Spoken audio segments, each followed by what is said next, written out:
बच्चों, कैसे हैं आप सब। उम्मीद करता हूँ आप सब स्वस्थ होंगे, कुशल होंगे, घर में खुश होंगे। आज मैं विकास फिर से उपस्थित हूँ कक्षा 9 के अर्थशास्त्र का दूसरा अध्याय संसाधन के रूप में लोग में जितना हमने पढ़ा था उससे आज आगे पढ़ने वाले हैं। ठीक है, तो आज हम लोग जो पढ़ने वाले हैं, आज हम लोग पढ़ेंगे आर्थिक क्रियाकलाप क्या है। आर्थिक क्रियाकलाप अर्थात जो हम अपने जीवन में रोज करते हैं। जैसे कि हमने अभी इससे पहले पढ़ा था, जब हमने पहला पार्ट पढ़ा था उसमें हमने पढ़ा था कि सकल और विलास जो काम करते हैं उनसे वो कैसे कमाते हैं, उनका काम किस प्रकार का जाना था। तो हमने ये जो जाना था कि लोग आय कमाने के लिए क्या क्या काम करते हैं, तो यही जो काम करते हैं आय कमाने के लिए, यही क्रियाकलाप कहलाते, यही क्रियाकलाप आर्थिक क्रियाकलाप हैं। तो इन्हीं आर्थिक क्रियाकलापों के विषय में जानेंगे। तो सबसे पहले हम जान लेते हैं कि क्रियाकलाप कितने प्रकार के, विभिन्न तरह के क्रियाकलाप जो हैं वो कौन कौन से हैं। तो चलिए देखते हैं। सबसे पहला जो क्रियाकलाप है वो प्राथमिक क्षेत्र के अंतर्गत आता है। विभिन्न क्रियाकलापों को 3 वर्गों में बांटा गया है। पहला है प्राथमिक क्षेत्र, दूसरा द्वितीयक क्षेत्र और तीसरा तृतीयक क्षेत्र। तो हम एक एक करके जानेंगे कि प्राथमिक क्षेत्र क्या है, द्वितीयक क्षेत्र क्या है और तृतीयक क्षेत्र क्या है। प्राथमिक क्षेत्र जो कि उत्पादक क्षेत्र से संबंधित है। तो उत्पादक क्षेत्र या प्राथमिक क्षेत्र में कौन कौन से आते हैं? जो सीधे तौर पर प्रकृति से जुड़े हैं। जो भी क्षेत्र प्रकृति से जुड़ा होगा वो प्राथमिक क्षेत्र में आएगा। जैसे कि कृषि, ठीक है, वानिकी अर्थात पेड़ लगाना, पेड़ पौधे, पशुपालन, मत्स्य पालन, मुर्गी पालन, खनन और उत्खनन। खनन जो हम लोग माइनिंग का काम करते हैं, जो पृथ्वी के भूगर्भ से हम लोग अयस्क निकालते हैं, यही खनन प्रक्रिया के अंतर्गत आता है। तो खनन प्रक्रिया जो है वो भी प्राथमिक क्षेत्र में आता है, क्योंकि हम लोग डायरेक्ट प्राथमिक संसाधनों का प्रयोग करते हैं या फिर जो प्राकृतिक संसाधन है उसका उपयोग करते हैं, इसलिए ये क्षेत्र प्राथमिक क्षेत्र में आएगा। ठीक है, अब बात करेंगे हम लोग द्वितीयक क्षेत्र। द्वितीयक क्षेत्र अर्थात जो प्राथमिक क्षेत्र से उत्पन्न वस्तुओं के विनिर्माण से बनता है।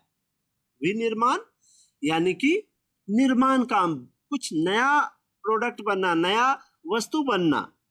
तो प्राथमिक क्षेत्र के उत्पादन से जब कुछ नया वस्तु बनाते हैं तो इसको विनिर्माण कहते हैं। जैसे कि टोकरी बनाना, ठीक है, कृषि के उत्पादन से आप बहुत सारा चीज बनता है। जैसे कि हम लोग स्कूल में चौक से पढ़ते हैं ना, चौक के लिए प्राथमिक उत्पाद क्या होगा, सोचिए क्या होगा? चूना पत्थर, क्योंकि सफेद सफेद चौक होता है वो चूना से बनता है। चूना क्या है? प्राथमिक क्षेत्र का उत्पाद है। और उससे हम लोग क्या बनाए हैं? चूने वाला सामान, चौक। चौक से हम लोग लिखते हैं ना, तो चौक क्या है? विनिर्माण क्षेत्र के अंतर्गत आएगा वो। ठीक है, अब हम बात करेंगे तृतीयक क्षेत्र। तृतीयक क्षेत्र क्या आएगा?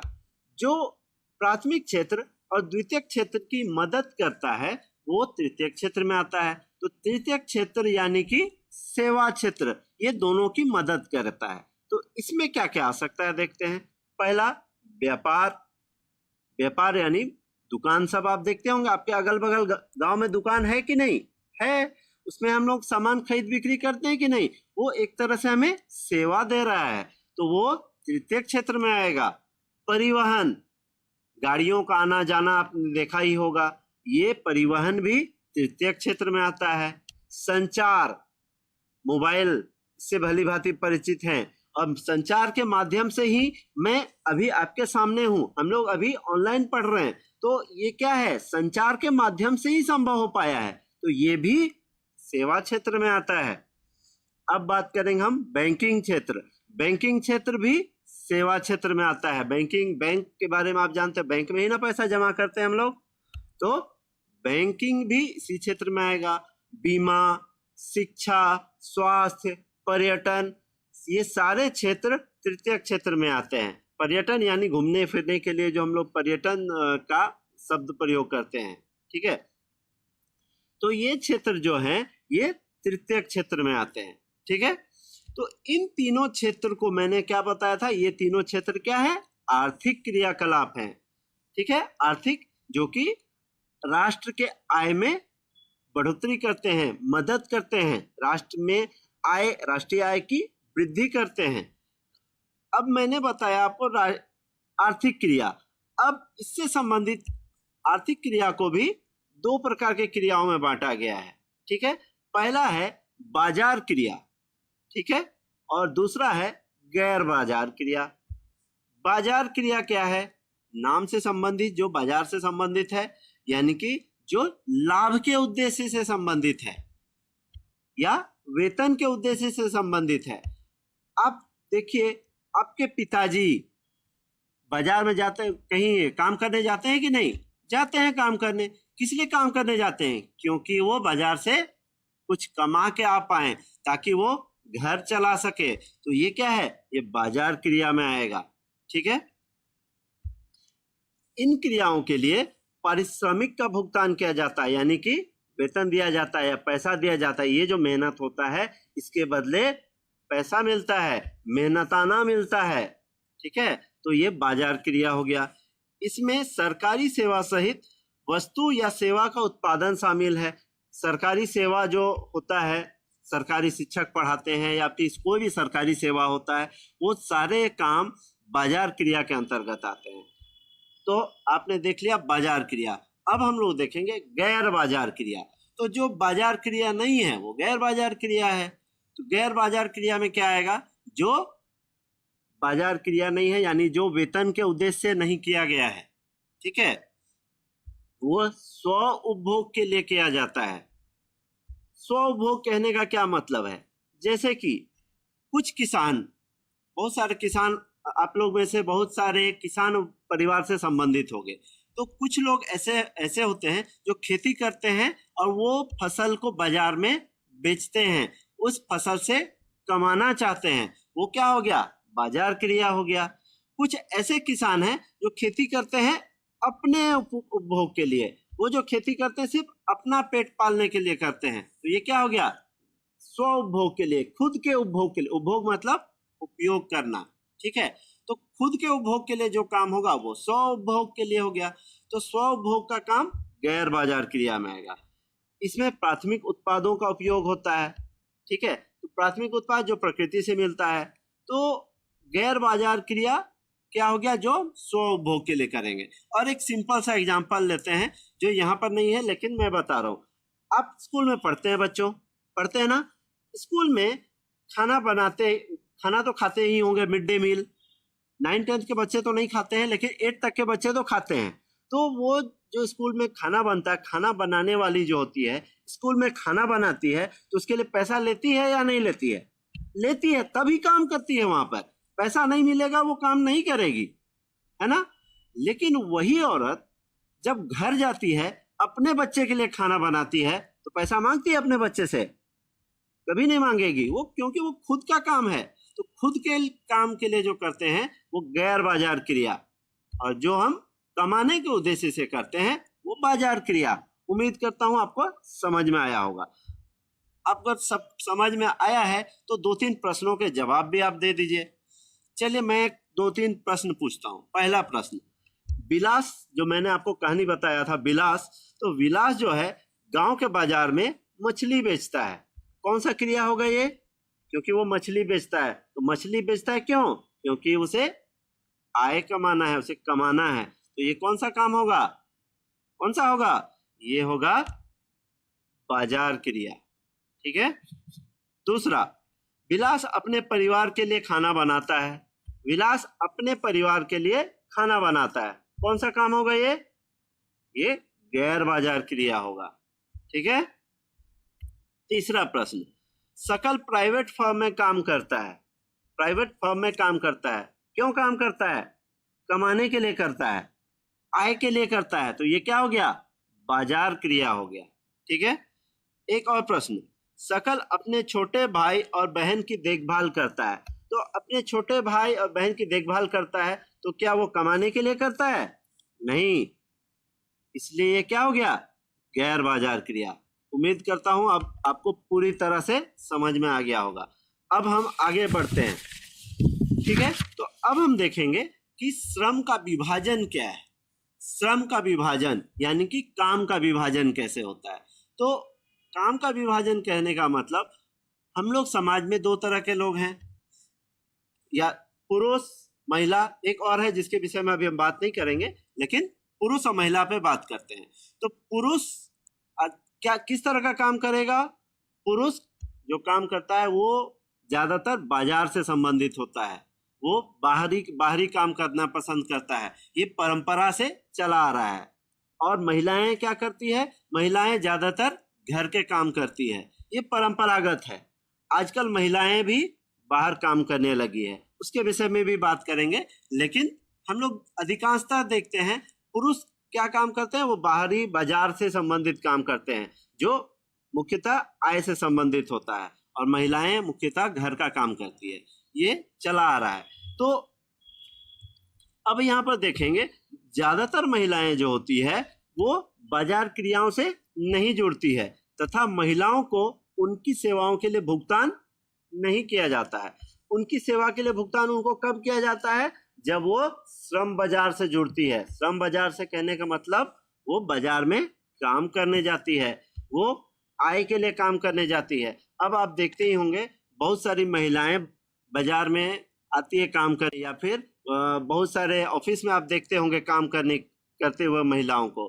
तो वो क्या है? वो श्रम बाजार में आ चुकी है, इसलिए उसको आय मिलता है, ठीक है।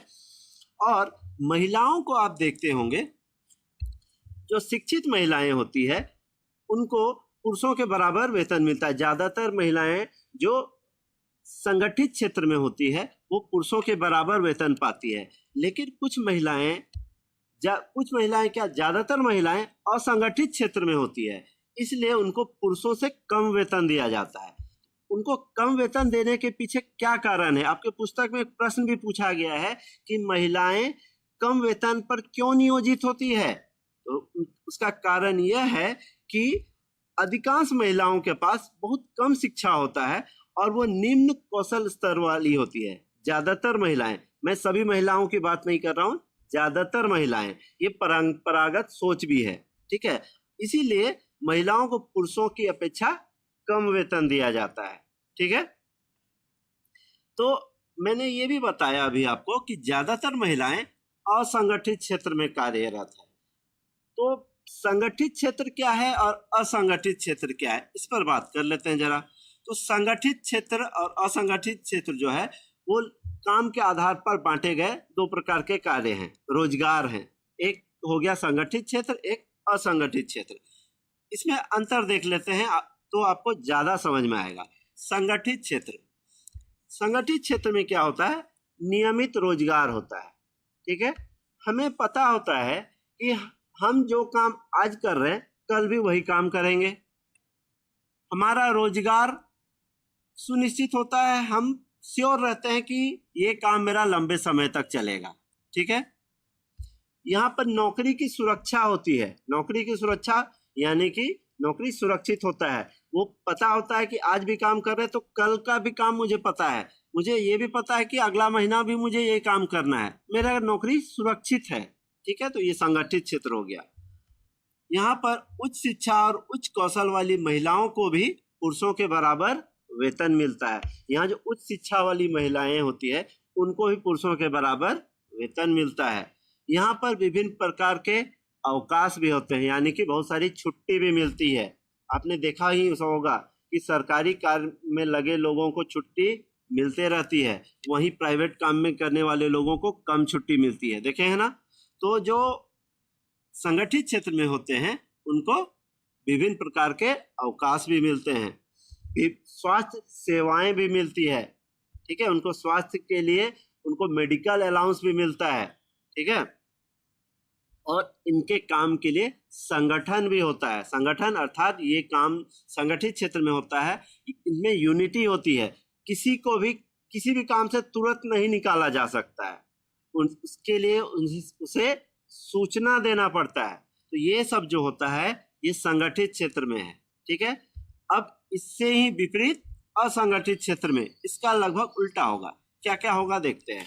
यहाँ पर अनियमित रोजगार होगा। अनियमित रोजगार कहने का मतलब मैंने संगठित में बताया नियमित रोजगार, मुझे पता है कि आज जो काम कर रहे हैं कल करेंगे, लेकिन असंगठित क्षेत्र में ऐसा नहीं है, ठीक है। आज काम कर रहे हैं, कल का मुझे पता नहीं। मालिक, यहाँ पर मालिक बहुत बड़ा नहीं होगा, वो कभी भी किसी को भी काम से निकाल सकता है।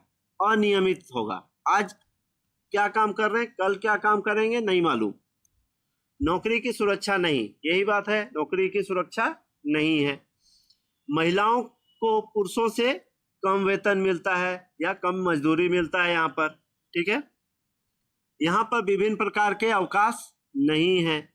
यहाँ तक कि प्रसूति अवकाश जो होता है महिलाओं के, जो जब वो गर्भ धारण करती है उस समय जो उनको कुछ अवकाश मिलता है, वो भी अवकाश भी यहाँ पर नहीं मिलता है। यहाँ किसी प्रकार का अवकाश नहीं मिलेगा आपको, ठीक है। यहाँ पर स्वास्थ्य सेवाएं नहीं मिलेगी और यहाँ पर संगठन का भी अभाव होगा। तो आपने देखा संगठित क्षेत्र और असंगठित क्षेत्र में अंतर दिख गया होगा, ठीक है। तो ज्यादातर लोग संगठित क्षेत्र में वैसे लोग होते हैं जो ज्यादातर शिक्षित होते हैं, ठीक है, और असंगठित क्षेत्र में वैसे लोग ज्यादातर होते हैं जो ज्यादा शिक्षित नहीं होते हैं, उनमें कौशल का अभाव होता है, ठीक है। तो अब हमें क्या चाहिए, हमें अपने समाज को विकसित करना है, उसमें गुणवत्ता का विकास करना है ताकि देश का भी विकास हो। तो गुणवत्ता का विकास के लिए क्या करेंगे हम लोग, शिक्षा पर ध्यान देंगे, स्वास्थ्य पर ध्यान देंगे और रोजगार पर ध्यान देंगे। तो इस पर हम एक एक करके चर्चा करते हैं। शिक्षा पर सरकार ने क्या क्या किया है। तो सरकार का कहना है कि शिक्षा के माध्यम से हम अपना आय बढ़ा सकते हैं, ठीक है, हम अपनी गुणवत्ता को बढ़ा सकते हैं। तो सरकार ने इन सब पर ध्यान देने का बहुत प्रयास किया है, ठीक है। तो इसके लिए सरकार ने क्या क्या कदम उठाए हैं। सरकार ने महिलाओं की शिक्षा पर ज्यादा जोर दिया है आजकल, ठीक है। क्यों? क्योंकि महिलाएं डायरेक्ट किसी भी बच्चे की पहली जो माँ होती है, यानी उस बच्चे की पहला स्कूल जो होता है, पहली स्कूल जो होती है उसकी माँ के द्वारा दिया जाता है। बच्चा जब पहला शिक्षा लेना शुरू करता है वो उसकी माँ के द्वारा लेता है, ठीक है। तो यानी बच्चा का पहला स्कूल क्या है, उसका घर, और वह अच्छा शिक्षा कब ले पाएगा, जब उसकी माँ पढ़ी लिखी होगी। तो सरकार का सोच क्या है कि बच्चे को, किसी महिला को अगर शिक्षित किया जाए तो वो एक खानदान को नहीं, दो खानदान को पढ़ाएगी। अपने खुद के खानदान जो शादी से पहले की होती है उसमें भी शिक्षा का विकास करेगी, और जहां वो शादी करके जाएगी उसके घर में जो बच्चे होंगे वहां पर भी वो अच्छा पढ़ाएगी, ठीक है। तो सरकार का ध्यान है महिलाओं को शिक्षित करना। दूसरा क्या है, सरकार ने इसलिए नवोदय विद्यालय खोले हैं। बहुत सारे जिलों में आप देखे होंगे कि नवोदय विद्यालय शुरू हो गया है, ठीक है। शिक्षा की बेहतरी के लिए हर जगह ध्यान दिया जा रहा है। शिक्षा की बेहतरी के लिए जो सरकार का शिक्षा में बजट है वो भी बढ़ गया है। इसके लिए एक उदाहरण लेते हैं कि सरकार ने पहली पंचवर्षीय योजना के दौरान, जो कब था 1951 से 1956 के बीच, ठीक है, इस समय 151 करोड़ रुपया खर्चा किया था, ठीक है। सरकार ने पहली पंचवर्षीय योजना में 151 करोड़ रुपया खर्च किया, ठीक है। वहीं 10वीं पंचवर्षीय योजना में ये खर्च बढ़कर 43,825 करोड़ यानी कि 43,825 करोड़ रुपया खर्च किया गया शिक्षा पर, ठीक है। और ये बजट का कितना प्रतिशत था देखते हैं। तो पहली पंचवर्षीय योजना में ये था 0.64, ठीक है, और ये 10वीं पंचवर्षीय योजना में कितना हो गया 3.998, ठीक है। तो ये बजट का हिसाब देखिए, 0.64 से बढ़कर ये हो गया 3.98, यानी शिक्षा पर व्यय यानी शिक्षा पर खर्च बहुत ज्यादा बढ़ गया, ठीक है। अब शिक्षा पर खर्च बढ़ने से क्या हुआ, साक्षरता दर भी बढ़ी। साक्षरता दर यानी कि अब साक्षर लोगों की संख्या बढ़ गई। तो पहली पंचवर्षीय योजना के दौरान जब साक्षरता दर 18% था यानी 18%, 10वीं पंचवर्षीय योजना में ये हो गई 65%। आप यहाँ देखिए कितना गुना बढ़ गया। ठीक है, अब 2011 की जनगणना में देखिए साक्षरता दर कितना हो गया, ये हो गया 73%। 2011 में जनगणना हुआ जिसमें कितना हो गया साक्षरता दर, 73%। ठीक है, तो यहाँ आप देखिए शिक्षा में खर्च करने से, शिक्षा पर ध्यान देने से शिक्षा बढ़ गया। अब शिक्षा में सुधार हुआ तो धीरे धीरे हर मनुष्य के जीवन में भी सुधार होगा। ठीक है, तो शिक्षा पर सरकार ने कुछ कार्यक्रम भी लाए, उसके विषय में मैं बता देना चाहूंगा। पहला देखते हैं सर्व शिक्षा अभियान। सर्व शिक्षा अभियान क्या है? 6 से 14 वर्ष के सभी स्कूली बच्चों को वर्ष 2010 तक प्राथमिक शिक्षा प्रदान करने में महत्वपूर्ण कदम उठाया गया था ये। ठीक है, 6 से 14 वर्ष के सभी स्कूली बच्चों को, ठीक है, 2010 तक प्राथमिक शिक्षा प्रदान करना इसका लक्ष्य था। ठीक है, और क्या था इसका लक्ष्य? और एक था प्राथमिक शिक्षा सार्वभौमिक लक्ष्य था। सबका लक्ष्य होगा कि प्राथमिक शिक्षा तो जरूरी है सबके लिए, ये कोशिश किया गया यहाँ पर। दूसरा सेतु पाठ्यक्रम। सेतु पाठ्यक्रम और स्कूल लौटो शिविर, इसका क्या उद्देश्य था? इसका उद्देश्य था विद्यालय यानी कि प्राथमिक शिक्षा में नामांकन बढ़ाना, बच्चों का नामांकन बढ़ाना इसका उद्देश्य था। एक और प्रोग्राम है दोपहर का भोजन, जिससे आप लोग भली भांति परिचित हैं, यानी कि मध्याह्न भोजन योजना। ये हर विद्यालय में अभी चल रहा है, आपने देखा ही होगा। तो ये क्या होता है, 1 से 8 तक के बच्चों को हर दिन स्कूल में ही खाना मिलता है। क्यों मिलता है? क्योंकि बच्चों की उपस्थिति बढ़े, बच्चे स्कूल आए तथा बच्चों की पोषण स्थिति में भी सुधार हो। तो यहाँ पर सरकार क्या ध्यान दे रही है कि बच्चे स्कूल आए, स्कूल आने से क्या होगा, वो पढ़ेंगे। और सरकार इस पर भी ध्यान दे रही है कि बच्चों का पोषण भी बने, पोषण भी अच्छा हो, वो तंदुरुस्त बने, या उनका स्वास्थ्य स्थिति ठीक हो। स्वास्थ्य स्थिति ठीक होगा तो वो देश के लिए क्या होंगे, प्रोडक्टिव होंगे, देश के जो सकल घरेलू उत्पाद के वृद्धि में मदद करेंगे वो। ठीक है, तो सरकार का ध्यान इन सभी चीजों पर है। शिक्षा पर विशेषकर शिक्षा पर सरकार ध्यान दे रही है। ठीक है,